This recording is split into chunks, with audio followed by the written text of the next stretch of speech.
اور رسیلی کبھی کسان کی دکان پر جاتی ہے اور کسان کی دکان سے ایک سموسہ اٹھاتی ہے اور کسان دکان والا رسیلی کو دیکھتا ہے اور اپنی بندوق نکال کر رسیلی کے اوپر نشانہ لگاتا ہے۔ سیدھا نشانہ رسیلی کے سر پر جا کر لگتا ہے اور رسیلی چڑیا کی جٹ میں موت ہو جاتی ہے۔ اور چاچا طوطا اڑتا اڑتا کالو کوے کے پاس جاتا ہے جو دور سے رسیلی کو دیکھ رہا تھا، اور چاچا طوطا کہتا ہے، ارے ارے کالو یار، رسیلی کو وہ کسان دکان والے نے گولی سے مار دیا ہے۔ جیسے ہی یہ بات بتاتا ہے کالو رونے لگتا ہے۔ کالو کہتا ہے، ہاں ہاں ہاں ہاں ہاں ہاں ہاں، رسیلی تمہیں کس نے کہا تھا اس ظالم کسان کے پاس جاؤ؟ رسیلی ہماری بیٹی کی اب کون پرورش کرے گا؟ رسیلی تم کو کس نے کہا تھا سموسہ چرانے کو؟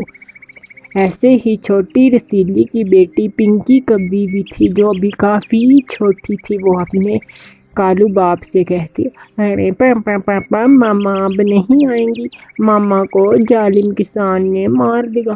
ارے میری بیٹی پنکی چپ کر جاؤ، تمہارا پاپا ہے نا تمہارے ساتھ۔ ایسے ہی پھر اپنی بیٹی پنکی کی دیکھ بھال کالو کوا کرنے لگتا ہے، اور اسی جنگل میں سمجھدار لاڈو چڑیا بھی رہا کرتی تھی جو بہت عقل مند اور نیک دل کی تھی۔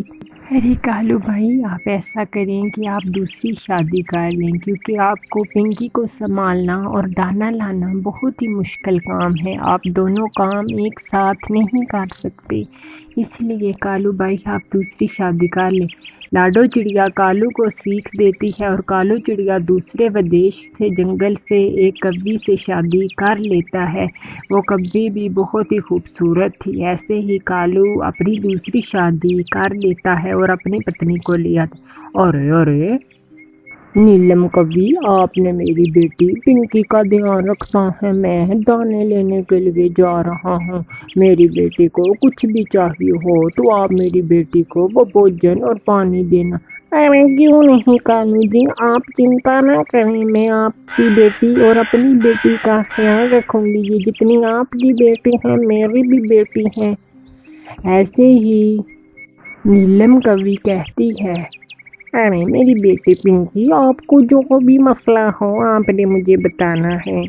ایسے ہی پھر کالو کوا دانے کے لیے گھر سے باہر چلا جاتا ہے اور خوب پھل فروٹ لاتا جو وہ نیلم کوی اکیلی کھاتی اور کھا کر اپنے گھونسلے میں سو جاتی، اور چھوٹی پنکی کہتی، ماما مجھے پانی کی پیاس لگی ہے، آپ مجھے پانی دیں، میرے گلا خشک ہو رہا ہے۔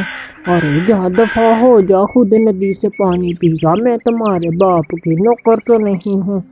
ایسے ہی پھر چھوٹی کوی اڑتی اڑتی پانی پینے کے لیے جاتی ہے، اور کبھی گھر سے باہر نہ نکلی تھی، اس کو یہ اندازہ نہ تھا کہ ندی کس طرف ہے۔ وہ اڑتی اڑتی ایک گھنے اور خونخوار جنگل میں چلی جاتی ہے، اپنے جنگل سے کافی دور۔ ارے یہ تو میں کہاں آ گئی ہوں، یہ جنگل تو میں نے آج پہلی دفعہ دیکھا ہے۔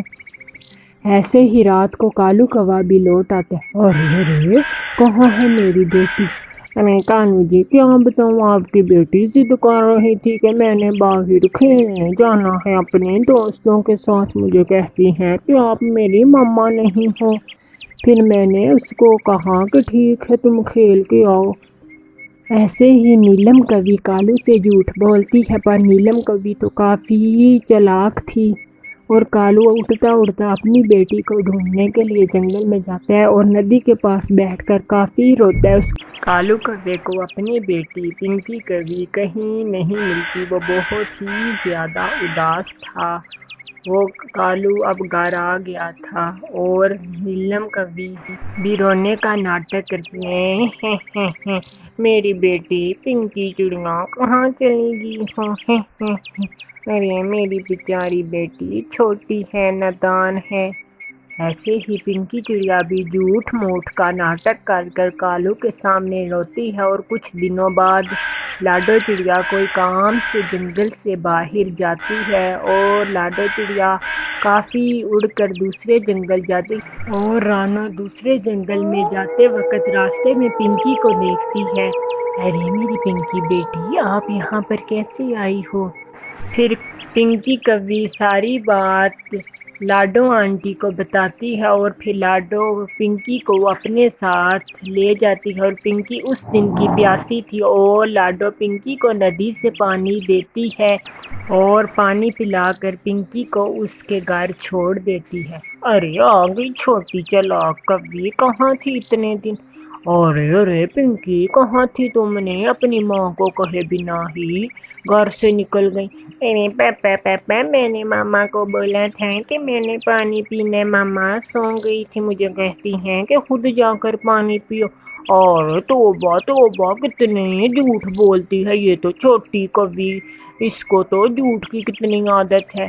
پھر سوتیلی ماں پنکی کے ایک تھپڑ مارتی ہے اور پنکی رونے لگتی ہے۔ ارے کالو جی، اس کو تو میں دیکھ لوں گی، آپ آرام کریں، صبح سے تھکے ہوئے ہیں۔ ایسے ہی دونوں پتنی پتی سو جاتے ہیں اور پنکی چڑیا اپنی ماں کو یاد کر کر بہت ہی زیادہ روتی ہے۔ ارے ماما آپ آ جائیں، ماما آپ آ جائیں، دیکھیں نا آج آنٹی کبھی نے مجھے مارا پپا کے سامنے۔ اے اوپر والے، کسی سے کسی کی ماما نہ چھیننا، ماما کے بنا زندگی بہت ہی مشکل ہے۔